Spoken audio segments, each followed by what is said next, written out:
Hey Siri, turn off the space heater. Got it. Better. If you really want to level up your work and you want to spend more time working on your most important work, a great thing to pay attention to is how resilient you are. In baseball, resilience might be when you make an error on defense, not taking that to the plate when you are batting later on, or vice versa. Not letting a mistake in one part of your work corrupt another part of your work, right?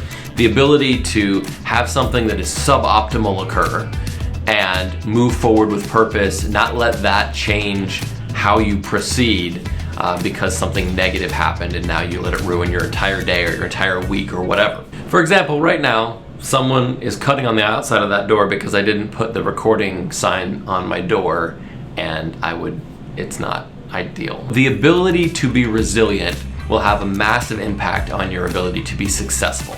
So, I got 3 things that I want to share with you that I think will help you to be more resilient, or things you can work on to become more resilient. The first is this thing that's happened, this negative situation, to put it in its place. To look at it in terms of not just how it feels in this moment, because generally they don't feel good in the moment, but in the scheme of this week or this day or your life.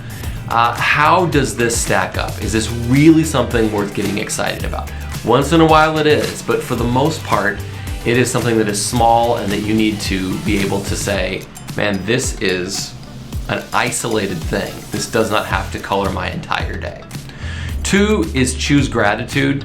I know that I sort of pull that thread a lot, but ultimately, your ability to look beyond this negative moment and realize all of the things that you have to be thankful about in your life, that changes your posture, it changes your brain chemistry, it does all sorts of good things for you. So choosing gratitude in a moment where things are not the way that you'd like them to be is a powerful way to become more resilient. And third, to be in charge of your response, right? You can let a situation dictate how you act. At least that's how it feels. In reality, you are choosing how you react. So when something happens, like this morning, the dog made a mess just as we were walking out the door, and it was very frustrating for my daughter, and we're trying to get this cleaned up and get to school and all this good stuff. We can choose to be frustrated and stressed out and carry that with us. This is going to be a terrible day. The last thing that happened before I left the house was negative, and so I feel bad. Or we can choose to say, you know what? That was a thing that happened. I didn't like it, and now it's over. I have so much to be thankful for, and I'm going to choose, instead of taking this with me, I'm going to choose to say, deep breath, moving forward. Good things are going to happen. Okay? Now this is a discipline, right? This is a way of being. This is not something that you're just going to say, I should be more resilient, and you will be.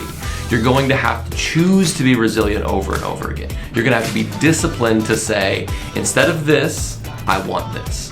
And when you do that enough, you start to work that muscle, it starts to become more of a default response. But for a little while, it's going to be work. But I promise you, the gains you will see and the work that you do when you're not fighting something that happened 6 hours ago, when you're able to let that go and leave it in the past and move forward, that is a powerful thing. Think of all the time you get to rescue from that, all the time you get to do better work as a result of being resilient.